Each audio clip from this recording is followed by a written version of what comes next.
Sur la planète de Beerus, un ciel violet calme, étrangement serein. Beerus est appuyé contre un rocher massif, yeux fermés, sa queue se balançant paresseusement. Des pas se font entendre. Vegeta arrive le premier, le visage dur, ses yeux portant encore l'amertume de l'humiliation. Derrière lui, Whis, calme comme toujours. Beerus ouvre lentement un œil et observe Vegeta de haut en bas. D'un ton paresseux. « Alors, qui est le faible qui t'a battu ?» L'air explose. L'énergie de Vegeta s'embrase violemment. Le sol se fissure sous ses pieds. Vegeta, furieux. « Quoi ?» Il avance. Beerus ouvre complètement les deux yeux. « Calme-toi. » Puis il ajoute froidement. « Whis m'a déjà tout dit. » Vegeta serre les dents. « Ah, donc tu sais. » Dans le vide supérieur, le silence revient. Mais ce n'est pas la paix. Goku se tient là, les fissures dorées sur sa main droite encore visibles, fixes, comme si elle s'était arrêtée à une limite qu'il ne peut pas encore franchir. Daishinkan les observe longuement. Cette fois, il ne sourit pas. D'une voix basse, « Assez ». La pression disparaît instantanément. Goku chancelle, puis se stabilise. Il halète. L'entraînement est-il terminé ? Daishinkan se tourne lentement vers lui. Non. Il lève la main, mais cette fois aucune explosion d'énergie, aucune pression, rien. Le vide lui-même se fissure. Un lieu sans couleur, sans direction, comme si l'existence elle-même n'avait pas fini de le peindre. Goku ressent quelque chose d'étrange. Pas de peur, mais un avertissement. Où allons-nous ? Daishinkan s'arrête devant la faille. Il le regarde, puis dit en voix lourde. Vers un lieu connu seulement du gardien de l'équilibre. Un lieu intact par aucun ange, même pas Zeno. Les yeux de Goku s'écarquillent. Même Zeno ? Daishinkan le fixe sévèrement, particulièrement pour Zeno. La faille s'agrandit. Un son faible émerge. Pas un murmure, pas un cri, un battement. Les fissures dorées sur sa main s'embrasent une fois, puis se calment. Daishinkan. Cet endroit est où la clé sera complétée. Goku avale difficilement. Et que vais-je affronter là-bas ? Daishinkan répond sans hésiter. Toi-même. Goku regarde sa main, lève la tête, expression sérieuse, mais claire. Si c'est le chemin, je ne reculerai pas. Daishinkan hoche la tête. Pour la première fois, un soupçon de respect apparaît. La faille se referme derrière eux. Le vide supérieur retrouve son calme originel. Mais au loin, une chaîne tremble violemment, plus que jamais. Elon ouvre grand les yeux. Non, cet endroit. Un sourire lent apparaît. Ainsi, la clé a atteint le seuil. Au palais de Zeno, silence absolu. Aucun univers ne bouge. Zeno dort dans son petit lit, le visage calme, innocent, comme si le cosmos lui-même n'était pas au bord de l'éclatement. Soudain, dans son rêve, il voit une figure lumineuse, comme la clé elle-même, flottant dans une mer sombre et sans fond. Des voix, pas des cris, mais l'écho des anges. Il est revenu. Le sceau s'affaiblit. Si la clé s'éveille, le ciel dans le rêve se fissurera, et à travers ces fissures, une main humaine brillera d'or. Les yeux de Zeno s'écarquillent.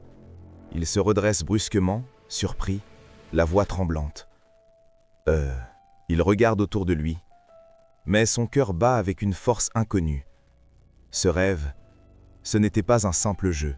Les gardes restent figés, comme s'ils comprenaient exactement ce que signifiait ce rêve. Un lieu inconnu. Pas de ciel, pas de sol. Seulement une mer immobile s'étendant à l'infini. Ses eaux d'un noir profond. Goku plonge directement dedans. Cet endroit, on dirait que l'univers lui-même m'écrase, le grand prêtre. Car cette mer n'est pas de l'eau, c'est l'accumulation des lois de l'existence.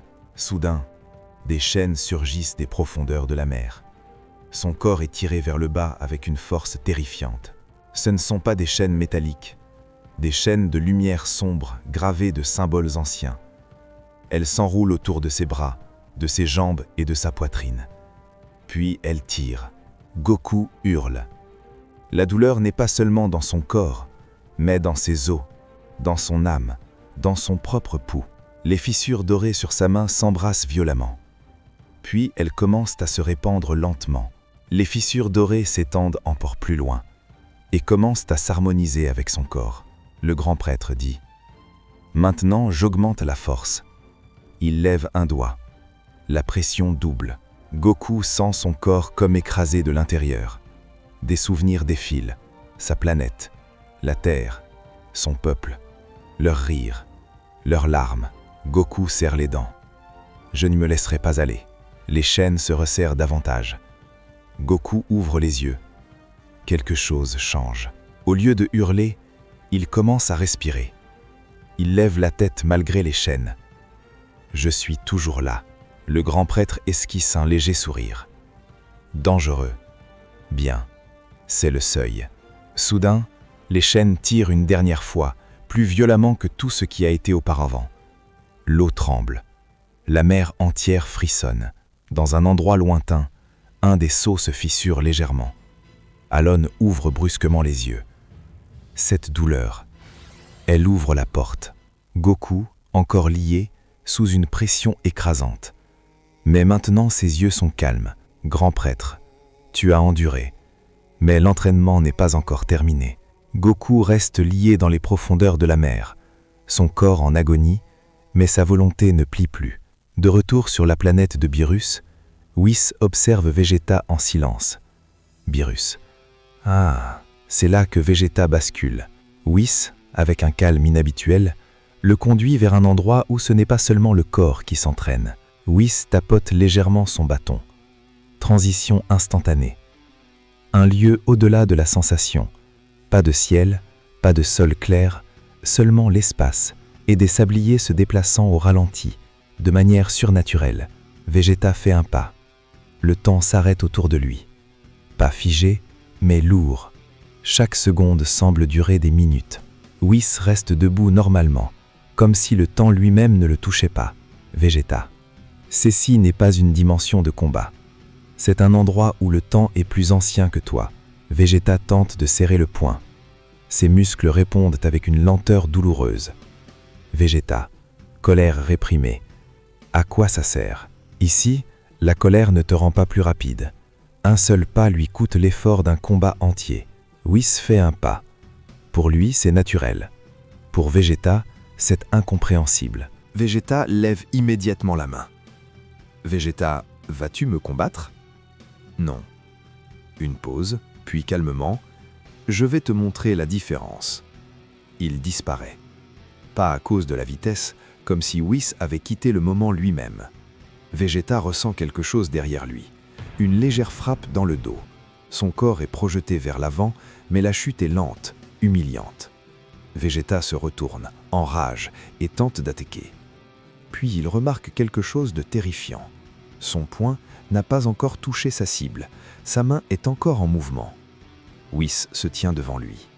Toi, tu combats à l'intérieur du temps, et moi je me déplace autour. Vegeta rugit et déchaîne une rafale de coups. Les coups sont puissants, mais ils traversent le vide. Puis, un coup léger au torse. Suffisant. Vegeta est repoussé sur des dizaines de mètres, glissant avec une lenteur surnaturelle jusqu'à s'arrêter à genoux. Il tente de se relever. Il tente de bloquer le coup suivant, mais son bras refuse d'obéir au temps. La défense n'est pas la puissance, c'est arriver au bon moment. Vegeta hurle, libérant son énergie, mais celle-ci se répand lentement, lourdement, comme des souvenirs. Whis reste intact au milieu. Whis, cet endroit est facile pour moi parce qu'il ne demande pas d'élan. Il demande de conscience. Vegeta stoppe son énergie entre deux respirations. Donc, je suis lent. Whis le regarde avec un sérieux rare. Non, tu es plus rapide dans ta colère que tu ne le comprends. Silence. Le temps presse davantage. Whis murmure. Si tu n'apprends pas ici, tu ne bloqueras pas le prochain coup des anges. Vegeta lève la tête. Ses yeux brûlent, mais cette fois, non pas de rage, mais de compréhension. L'espace tremble légèrement, comme si quelqu'un de nouveau avait enfin compris la nature de ce lieu. C'est le début de la rupture de l'humiliation. Dans les autres univers, les anges commencent à révéler toute la vérité au Dieu de la destruction, l'histoire de la guerre des anges effacée depuis une époque ancienne. L'avertissement est le même dans tous les univers. Préparez-vous, car un ange s'est échappé à travers une faille ancienne, et les cicatrices du passé ne reviennent jamais sans prix. Vados se tient derrière Champa. Les sceaux anciens ne sont plus stables. Le nom effacé du registre de l'existence commence à être prononcé à nouveau. Champa. Donc, la légende était vraie. Bien au-delà de tous les univers, le lieu lui-même commence à s'effondrer. Les tremblements s'intensifient jusqu'à ce que même le Daishin, pour la première fois, écarquille les yeux sous le choc. Les chaînes qui retenaient Goku commencent à changer de couleur, passant d'une teinte sombre à un éclat flamboyant semblable à des braises. La chaleur monte de façon surnaturelle, et la pression explose sans prévenir. Goku hurle. Quelle est cette chaleur et cette pression? En moins de 2 minutes, tout change. Comme si le lieu lui-même avait reconnu le moment, comme s'il murmurait « Frappe le fer tant qu'il est chaud ». Les fissures sur le corps de Goku s'embrasent violemment, se ramifient, n'étant plus de simples marques, mais des réseaux de lumière instables. Le Daishin ne comprend pas ce qui se passe. Sa voix, basse mais tranchante. Ce n'est plus un entraînement, c'est comme si la clé s'éveillait de force. L'énergie jaillit du corps de Goku sans contrôle. Des ondes silencieuses déchirent tout autour, et les runes anciennes sur les chaînes commencent à s'effacer. Goku serre les dents. La douleur est évidente, mais son regard n'est plus confus. Et en un instant, le premier lien se brise. Le vide semble hurler sans bruit, et le Daikan murmure, stupéfait et incrédule. Ainsi, le rêve commence à transformer en réalité.